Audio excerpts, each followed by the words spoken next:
ಯತೋ ಯತಃ ಸಮೀಯಸೆ ತತೋ ನೋ ಅಭಯಂ ಕುರು ಶನ್ನಃ ಕುರು ಪ್ರಜಾಭ್ಯೋ ಅಭಯಂ ನಃ ಪಶುಭ್ಯಃ. ನನ್ನ ಸಮಸ್ತ ಪ್ರೀತಿಯ ಬಂಧು ಭಗಿನಿಯರಿಗೆ ಡಾಕ್ಟರ್ ಸುಕುಮಾರ ಶಾಸ್ತ್ರಿ ಮಾಡುವ ವಂದನೆಗಳು. ಬಂಧುಗಳೇ, ಕೆಲವೊಂದು ವಿಷಯಗಳು ಪ್ರಶ್ನೆಗಳಾಗಿಯೇ ಉಳಿಯುತ್ತವೆ. ಅವುಗಳ ಸಮಾಧಾನವನ್ನು ನಾವು ಮಾಡದಿದ್ದರೆ ಅದು ಮೂರ್ಖತನದ ಪರಮಾವಧಿಯಾಗುತ್ತದೆ. ಬಂಧುಗಳೇ, ನಿನ್ನೆಯ ದಿವಸ ಹನುಮತ್ ಜಯಂತಿ ಆಚರಣೆಯನ್ನು ಮಾಡಿದ್ದೇವೆ. ಹನುಮಂತನ ಜನ್ಮ 9 ಲಕ್ಷ ವರ್ಷಗಳ ಮೊದಲು ಆಯಿತು. ಬಂಧುಗಳೇ, ಹನುಮನನ್ನು ವಾನರ ಎಂದು ಹೇಳುತ್ತಾರೆ. ಮೊದಲನೆಯದಾಗಿ ನಾವು ನೋಡಬೇಕಾಗಿದೆ ಹನುಮ ಅಂದರೆ ಏನು ಅಂತ. ಹನು ಸಂಸ್ಕೃತದಲ್ಲಿ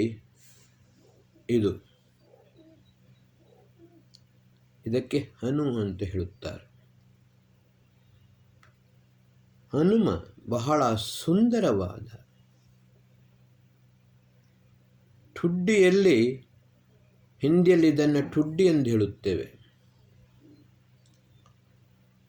ಕನ್ನಡದಲ್ಲಿ ಮುಸುಡು ಎಂದು ಹೇಳುತ್ತೇವೆ. ಈಗ ಪ್ರಶ್ನೆ, ಬಹಳ ಸುಂದರವಾದ ಹನು ಇದ್ದವ, ಮುಸುಳು ಇದ್ದವ ಅಥವಾ ಠುಡ್ಡಿ ಉಳ್ಳವ? ಮಂಗನ ಮುಸುಳು ಸುಂದರವಾಗಿರುತ್ತದೆಯೇ ಎಂಬ ಪ್ರಶ್ನೆ. ಬಹಳ ವಿಶಾಲ, ವಜ್ರಕಾಯನಾದ ಮತ್ತು ಸ್ಫುರದ್ರೂಪಿ, ಅತ್ಯಂತ ಸುಂದರನಾಗಿದ್ದ ಹನುಮಂತ ಮಂಗನ ಮುಸುಳು ಸುಂದರವಾಗಿರಲು ಸಾಧ್ಯವೇ ಎಂಬ ಪ್ರಶ್ನೆ. ಹನುಮಂತನನ್ನು ವಾನರ ಎಂದು ಹೇಳುತ್ತಾರೆ. ವಾನರ ಎಂದರೆ ಏನು?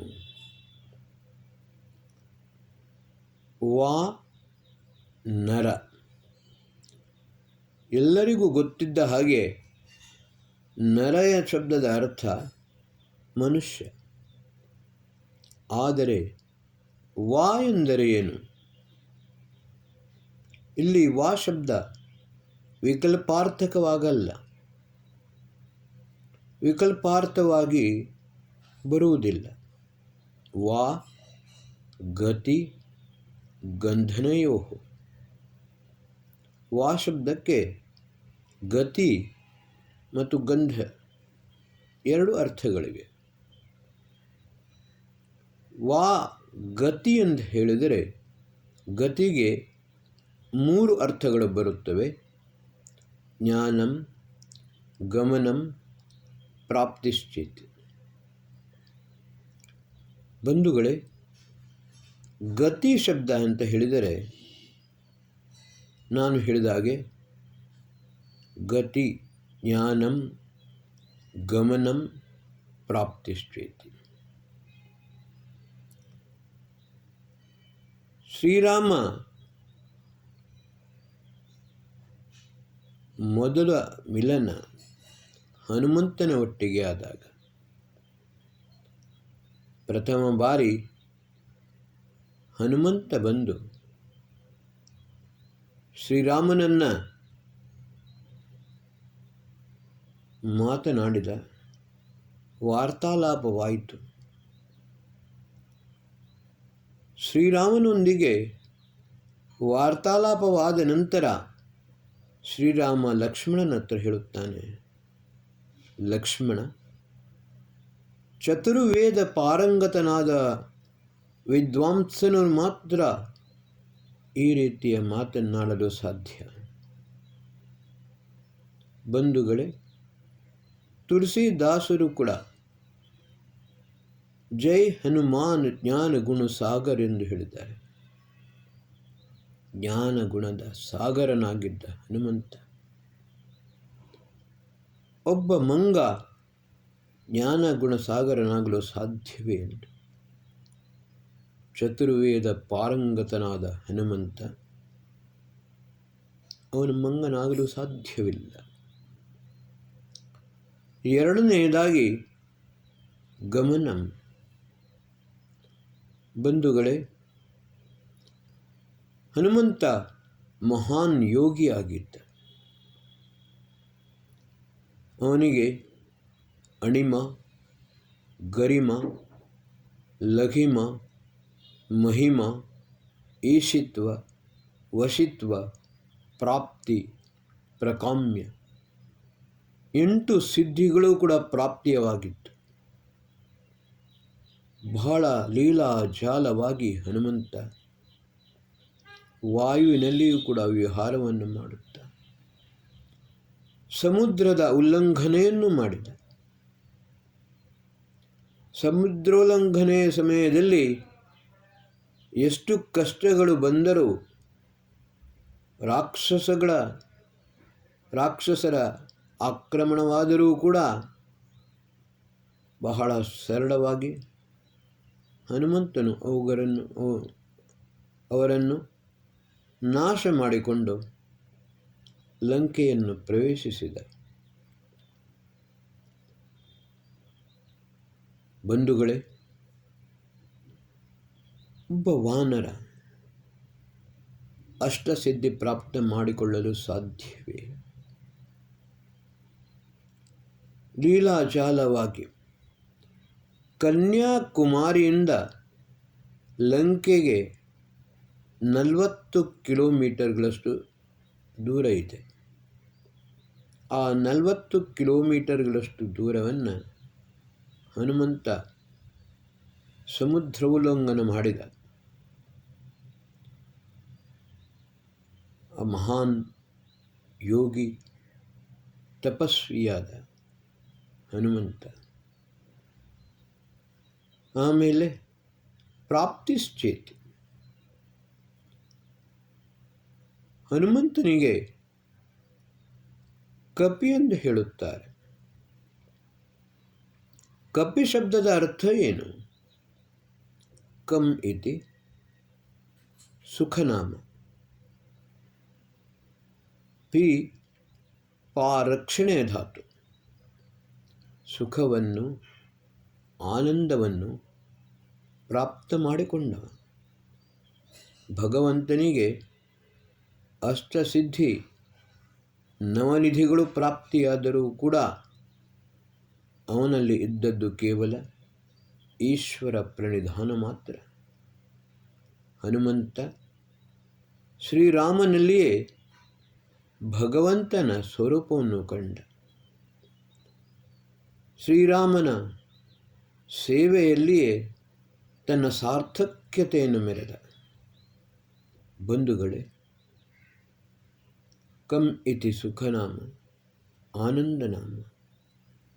ಪಾಪ ರಕ್ಷಣೆ, ಪಾಪಾನೆ. ಜ್ಞಾನವನ್ನು ಪ್ರಾಪ್ತ ಮಾಡಿಕೊಂಡ, ಯೋಗ ಸಾಧನೆಯನ್ನು ಮಾಡಿದ.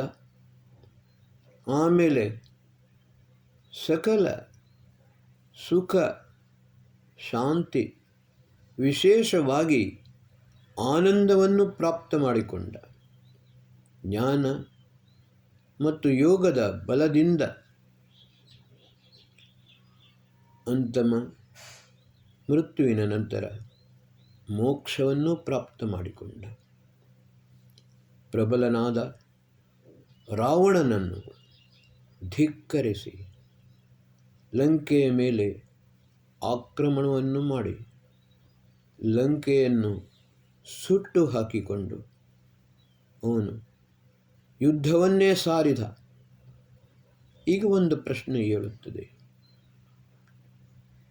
ಒಬ್ಬ ವಾನರ ಈ ರೀತಿ ಮಾಡಲು ಸಾಧ್ಯವೇ? ಇಲ್ಲ. ಹಾಗಾದರೆ ಹನುಮಂತ ವಾನರನಾಗುವುದು ಹೇಗೆ?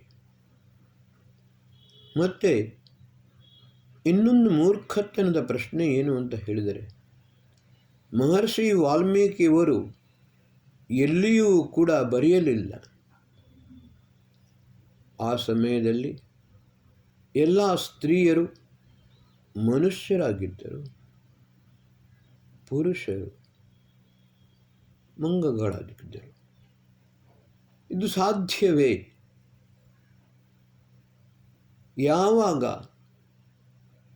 ಈ ಮೂರ್ಖತನದ ಕೆಲಸವನ್ನು ಯಾರು ಮಾಡಿದರು, ಈ ಮುಟ್ಟಾಳತನವನ್ನು ಯಾರು ಮಾಡಿದರು, ಇವತ್ತಿನ ತನಕವೂ ಇದು ಅರ್ಥವಾಗಲಿಲ್ಲ. ರಾಮಾಯಣದಲ್ಲಿ ಇದು ಸಿಗುವುದಿಲ್ಲ. ತದನಂತರ ಯಾರು ಇದನ್ನು ಈ ಪ್ರಕ್ಷಿಪ್ತವನ್ನು ರಾಮಾಯಣದಲ್ಲಿ ಸೇರಿಸಿದರು, ಇದು ನನಗೆ ಎಷ್ಟರ ತನಕವೂ ಗೊತ್ತಾಗಲಿಲ್ಲ. ಆದ ಕಾರಣ ನಿಮ್ಮ ಮುಂದೆ ಒಂದು ವಿಷಯವನ್ನು ಇಡುತ್ತಿದ್ದೇನೆ. ಹನುಮಂತ ವಾನರ ಹೌದು. ಹನುಮಂತನ ಸೇನೆಯಲ್ಲಿ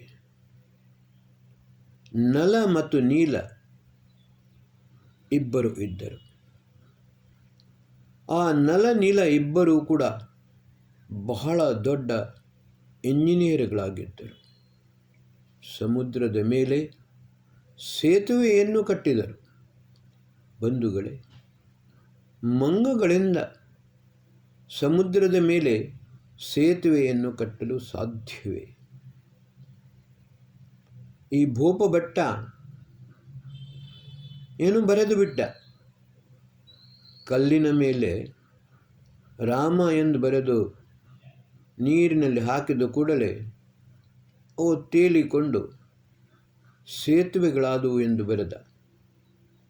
ಆದರೆ ವಾಸ್ತವಿಕತೆ ಅದಲ್ಲ. ಇವತ್ತಿಗೂ ಕೂಡ ಸಮುದ್ರದ ಮೇಲೆ ಕಟ್ಟಿದ ಸೇತುವೆ, ಆ ಸಮಯದ ಸೇತುವೆ ಸಮುದ್ರದ ಒಳಗೆ ಇನ್ನು ಭವ್ಯವಾಗಿಯೇ ಇದೆ, ಬಹಳ ಸುಂದರವಾಗಿಯೇ ಇದೆ. ಕಲ್ಲನ್ನು ತೇಲಿಸಿಕೊಂಡು ಸೇತುವೆಯನ್ನು ಮಾಡಿದರೆ ಅದು ಅಷ್ಟು ಇರಲಿಲ್ಲ. ಆದರೆ ಸಮುದ್ರದ ಒಳಗೆಯೂ ಕೂಡ ಈಗ ಇರುವಂಥ ಸೇತುವೆ ಎಷ್ಟು ಭವ್ಯವಾಗಿದೆ. ಅದನ್ನು ಮೂರ್ಖರು, ಕಾಂಗ್ರೆಸ್ಸಿನವರು ಆ ಸೇತುವೆಯನ್ನು ಒಡೆದು ಹಾಕಬೇಕೆಂದು ಬಹಳವಾಗಿ ಪ್ರಯತ್ನಿಸಿದರು. ಆದರೆ ಶ್ರೀಲಂಕಾ ಅದನ್ನು ವಿರೋಧಿಸಿತು. ಯಾವ ಪರಿಸ್ಥಿತಿಯಲ್ಲಿಯೂ ಕೂಡ ಆ ಸೇತುವೆಯನ್ನು ಒಡೆಯಲು ಸಾಧ್ಯವಿಲ್ಲ, ಒಡೆಯಲಿಕ್ಕೂ ನಾವು ಬಿಡುವುದೂ ಇಲ್ಲ ಎಂದು. ಬಂಧುಗಳೇ, ಈಗ ನಾವು ಆಲೋಚಿಸಬೇಕಾಗಿದೆ. ಹನುಮಂತ ಮಹಾವಿಜ್ಞಾನಿ, ಶ್ರೇಷ್ಠ ವಿದ್ವಾಂಸ, ಚತುರ್ವೇದ ಪಾರಂಗತ, ಅಷ್ಟಸಿದ್ಧಿ ಮತ್ತು ನವನಿಧಿಯನ್ನು ಪ್ರಾಪ್ತ ಮಾಡಿಕೊಂಡವ. ಕಪಿ ಎಂದರೆ ಜ್ಞಾನ ಮತ್ತು ಸುಖ ಆನಂದವನ್ನು ಪ್ರಾಪ್ತ ಮಾಡಿಕೊಂಡು ತನ್ನ ಜ್ಞಾನ ಮತ್ತು ಯೋಗದ ಬಲದಿಂದ ಕೊನೆಗೆ ಮೋಕ್ಷವನ್ನು ಪ್ರಾಪ್ತ ಮಾಡಿಕೊಂಡ. ಹನುಮಂತನಿಗೆ ಈ ದಿವಸ ಇವತ್ತಿಗೂ ಕೂಡ ಅಮರ ಎಂದು ಹೇಳುತ್ತಾರೆ. ಹೌದು, ಅವನು ಶಾರೀರಿಕವಾಗಿ ಮೃತ್ಯುವನ್ನು ಹೊಂದಿದರೂ ಕೂಡ ಮೋಕ್ಷ ಪ್ರಾಪ್ತಿಯಾಗಿ ಅವನು ಅಮರನಾಗಿಯೇ ಇದ್ದಾನೆ. ಮುಖ್ಯ ಪ್ರಾಣ, ಪ್ರತಿಯೊಬ್ಬ ಮನುಷ್ಯನ ದೇಹದಲ್ಲಿ ಮುಖ್ಯ ಪ್ರಾಣ ಇದೆ. ಮುಖ್ಯ ಪ್ರಾಣ, ಅದರ ಬಲದಿಂದಲೇ ನಾವು ಯೋಗವನ್ನು, ಪ್ರಾಣಾಯಾಮವನ್ನು ಮಾಡಿಕೊಂಡು ನಮ್ಮ ಜೀವನವನ್ನು, ನಮ್ಮ ದೇಹವನ್ನು ಸದೃಢವನ್ನಾಗಿ ಮಾಡಲು ಸಾಧ್ಯ. ಆದ ಕಾರಣ ಇವತ್ತಿನ ದಿವಸ ನಾವು ಸರಿಯಾಗಿ ಅರ್ಥ ಮಾಡಿಕೊಳ್ಳಬೇಕು. ಹನುಮಂತ ಖಂಡಿತವಾಗಿಯೂ ಒಬ್ಬ ಮಂಗನಲ್ಲ. ವಿಶಿಷ್ಟ ಗುಣಗಳುಳ್ಳ, ವಿಶಿಷ್ಟ ಶಕ್ತಿಯುಳ್ಳ, ಶ್ರೇಷ್ಠ ಜ್ಞಾನಿ, ಮಹಾಯೋಗಿ.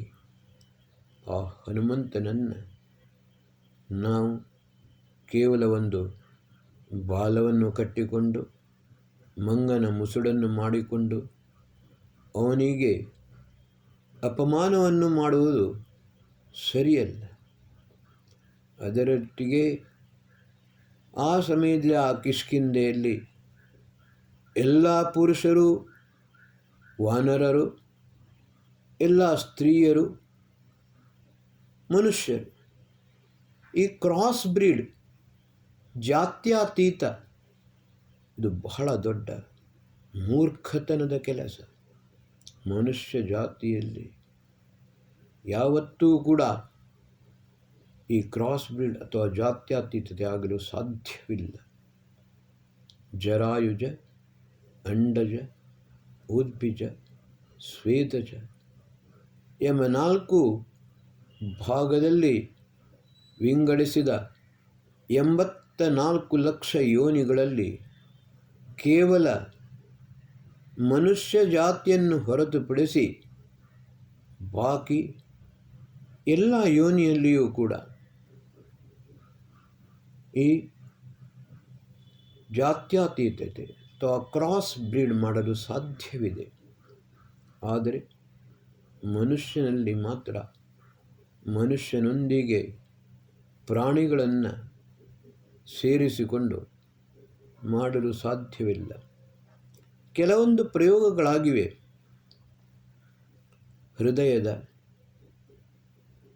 ಅಂಶವನ್ನು ಅಥವಾ ದೇಹದಲ್ಲಿರುವ ಕೆಲವು ಭಾಗಗಳನ್ನು ವಿಕೃತವಾದಾಗ, ನಾಶವಾದಾಗ ಆ ಭಾಗದಲ್ಲಿ ಪ್ರಾಣಿಗಳ ಅಂಗವನ್ನು ಸೇರಿಸಿಕೊಂಡು ಆಪರೇಷನ್ ಮಾಡಿಕೊಂಡು ಅದನ್ನು ಸರಿಪಡಿಸಿದ್ದಾರೆ. ಅಷ್ಟಕ್ಕೂ ಮಾತ್ರ ಸಾಧ್ಯ. ಆದರೆ ಪ್ರಾಣಿಗಳು ಮತ್ತು ಮನುಷ್ಯರು ಸೇರಿಕೊಂಡು ಇನ್ನೊಂದು ಜಾತಿ, ಈಗ ನಾಯಿ ಮತ್ತು ನರಿ ಸೇರಿಕೊಂಡು ಡಾಬರ್ಮ್ಯಾನ್ ಮಾಡಾಗ್ತದೆ. ಕತ್ತೆ ಮತ್ತು ಕುದುರೆ ಸೇರಿಕೊಂಡು ಹೆಸರುಗತ್ತೆ ಆಗುತ್ತದೆ. ಆ ರೀತಿಯೆಲ್ಲ ಆಗುವಂಥದ್ದು. ವನಸ್ಪತಿ ವೃಕ್ಷಯೋನಿಯಲ್ಲಿ ಕೂಡ ಕ್ರಾಸ್ ಬ್ರೀಡ್ ಆಗುತ್ತದೆ. ಎಲ್ಲ ಯೋನಿಗಳಲ್ಲಿಯೂ ಕ್ರಾಸ್ ಬ್ರೀಡ್ ಆಗುತ್ತದೆ. ಆದರೆ ಮನುಷ್ಯ ಯೋನಿಯಲ್ಲಿ ಮಾತ್ರ ಇದು ಸಂಪೂರ್ಣವಾಗಿ ಅಸಾಧ್ಯ. ಆದ ಕಾರಣ ನಾವು ಇದನ್ನು ಪೂರ್ತಿಯಾಗಿ ಅಲ್ಲಗಳೆಯಬೇಕು. ವಿಶೇಷವಾಗಿ ಕೆಲವರು ನನ್ನ ಹತ್ರ ಮೂರ್ಖತನದ ಪ್ರಶ್ನೆಯನ್ನು ಮಾಡಿದ್ದಾರೆ. ಜಾತಿ ಜನಗಣತಿಯಾದಾಗ ನಾನು ಅವರ ಹತ್ರ ಹೇಳಿದೆ, ಮನುಷ್ಯನು ಜಾತ್ಯತೀತನಾಗಲು ಸಾಧ್ಯವೇ ಇಲ್ಲ ಅಂತ. ಆವಾಗ ಅವರು ಹೇಳಿದರುವುದನ್ನು, ಹಾಗಾದರೆ ರಾಮಾಯಣದ ಸಮಯದಲ್ಲಿ ಪುರುಷರು ಮಂಗಗಳಾದರು, ಸ್ತ್ರೀಯರು ಮನುಷ್ಯರಾದರು, ಅವರೊಟ್ಟಿಗೆ ಸಂಬಂಧಗಳಾಗಲಿಲ್ಲವೇ? ಅದು ಜಾತ್ಯತೀತೆಯಾಗಲಿಲ್ಲವೇ? ಇಂತಹ ಪ್ರಮಾದ, ಮೂರ್ಖತನ, ಇದನ್ನು ನಾವು ಬಿಟ್ಟು ಬಿಡಬೇಕು. ಮನುಷ್ಯ ಜಾತಿ, ಹಿಂದೂ ಧರ್ಮ. ನಾನು ಪ್ರಧಾನಮಂತ್ರಿ ಆಫೀಸಿಗೆ ಕೂಡ ವಾಟ್ಸಪ್ ಮಾಡಿ ಕಳಿಸಿದ್ದೇನೆ. ಜಾತ್ಯತೀತ ಜನಗಣತಿ ಸಾಧ್ಯವಿಲ್ಲ. ಮನುಷ್ಯ ಯೋನಿ, ಮನುಷ್ಯ ಜಾತಿ ಒಂದೇ. 2 ಟ್ರೈಬ್ ಅಂದರೆ ಸ್ತ್ರೀ ಮತ್ತು ಪುರುಷ. ಒಂದೇ ಧರ್ಮ, ಅದು ಹಿಂದೂ ಧರ್ಮ. ಬಾಕಿ ಎಲ್ಲವೂ ಕೂಡ ಮತಾಂತರಗಳು. ನಾವು ರಾಮಾಯಣದಲ್ಲಿ ಯಾರೋ ಒಬ್ಬ ಮೂರ್ಖ ಮುಟ್ಟಾಳ ಸೇರಿಸಿದ ಪ್ರಕ್ಷಿಪ್ತ ಭಾಗವನ್ನು ಇಟ್ಟುಕೊಂಡು ಮನುಷ್ಯನಲ್ಲಿಯೂ ಕೂಡ ಜಾತ್ಯತೀತತೆ ಆಗಲು ಸಾಧ್ಯವಿದೆ ಎಂದು ಹೇಳುವ ಈ ಮೂರ್ಖ ವಿಧ್ವಂಸಕಾರಿಗಳು ಅವರ ಮಾತನ್ನು ತೆಗೆದುಕೊಂಡು ಈ ಜಾತ್ಯತೀತೆಯನ್ನು ಮಾಡುವಂಥದ್ದು ಸರಿಯಲ್ಲ. ಇದನ್ನು ನಾವು ಸರಿಯಾಗಿ ಅರ್ಥ ಮಾಡಿಕೊಳ್ಳಬೇಕು. ವಾನರರೆಂದರೆ ವಿಶಿಷ್ಟ ಗುಣಗಳುಳ್ಳ, ವಿಶಿಷ್ಟ ಶಕ್ತಿಯುಳ್ಳ ಮಾನವರೇ ಆಗಿದ್ದರು. ವಾನರ ಪ್ರತ್ಯೇಕವಾದದ್ದು. ಮಂಗಗಳು, ಆ ಮಂಗಗಳು ಜಾತಿಯೇ ಬೇರೆ. ಆದರೆ ರಾಮಾಯಣ ಕಾಲದಲ್ಲಿ ಶ್ರೀರಾಮಚಂದ್ರನ ಸೇನೆಯಲ್ಲಿದ್ದ ವಾನರರು ಯಾರೂ ಕೂಡ ಮಂಗಗಳಾಗಿರಲಿಲ್ಲ. ಇದನ್ನು ನಾವು ಸರಿಯಾಗಿ ಅರ್ಥ ಮಾಡಿಕೊಳ್ಳಬೇಕು. ಓಂ ಶಾಂತಿ.